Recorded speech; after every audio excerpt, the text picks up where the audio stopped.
je voudrais opposer cyclicité et téléologie. La téléologie, on ne peut pas confondre avec la théologie. Téléologie, c'est ce qui consiste à trouver une finalité, une fin. C'est-à-dire les choses vont aboutir à cela, ça sera l'aboutissement, ce sera la conclusion. Pour la cyclicité, il n'y a pas de conclusion. Il y a un temps A, un temps B, un temps A, un temps B, indéfiniment.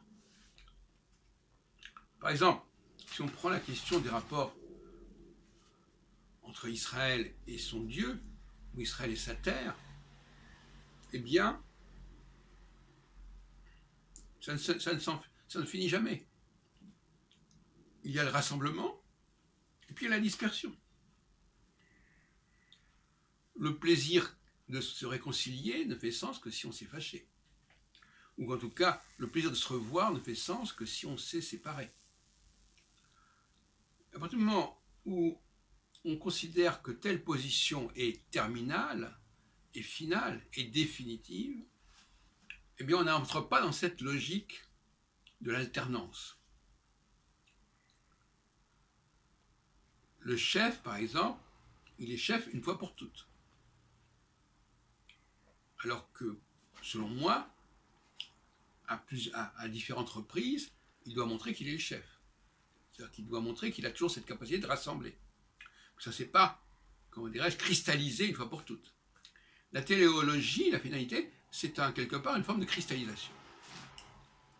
Les choses aboutissent à cela et il ne faut pas revenir en arrière et il ne faut pas repartir en sens inverse. Il n'y a pas d'aller-retour.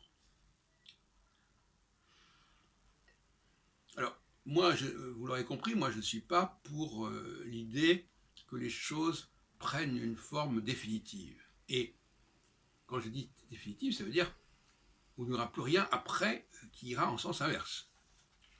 D'ailleurs, dans la notion du judaïsme, la notion de retour est importante.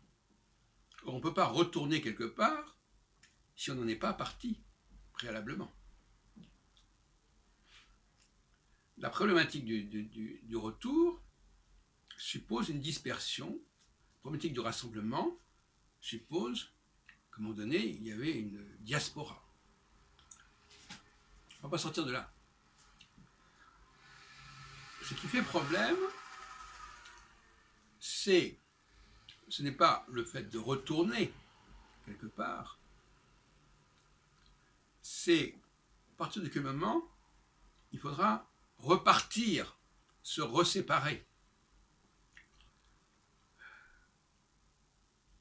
reporter une nouvelle rencontre, une nouvelle union à plus tard. Il y a un délai qui est apporté, qui est avancé. Qu'est-ce qui fait qu'à un moment donné, on va dire ah ben, il faut une pause, on va se séparer. Alors ça, on l'entend très souvent dans les couples, effectivement, c'est monnaie courante. Mais dans le domaine religieux, à mon avis, il y a des liens entre ces deux plans, c'est moins évident. Et en même temps, la lecture de la Bible, en tout cas de l'Ancien Testament, nous montre constamment des séparations, des retours, des réconciliations entre Dieu et son peuple, etc. Mais certains voudraient mettre fin à cette espèce de dialectique, d'alternance. Rassemblement, séparation, retour, etc. Et c'est là qu'il y a un conflit quelque part. Là qu'il y a un conflit. Question de mentalité.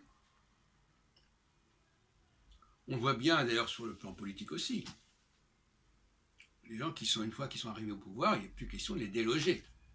On pense par exemple à Vladimir Poutine.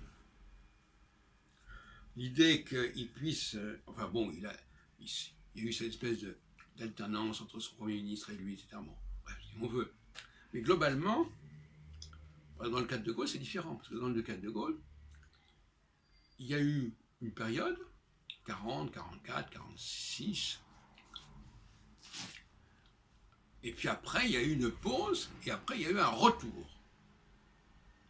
Et là, on voit bien la dimension du chef, parce qu'un chef qui n'a réussi qu'une seule fois à rassembler, c'est pas vraiment un chef. Parce que ça peut être le hasard, ça peut être les circonstances. Dans tous les domaines, tout ce qui est ponctuel est toujours suspect. Ce qu'il faut, c'est que ça se répète. Et pour que ça se répète, il faut qu'il y ait une interruption. S'il n'y a pas eu d'interruption, on ne peut pas avoir de répétition, on ne peut pas recommencer à rassembler, puisque les choses n'ont pas bougé.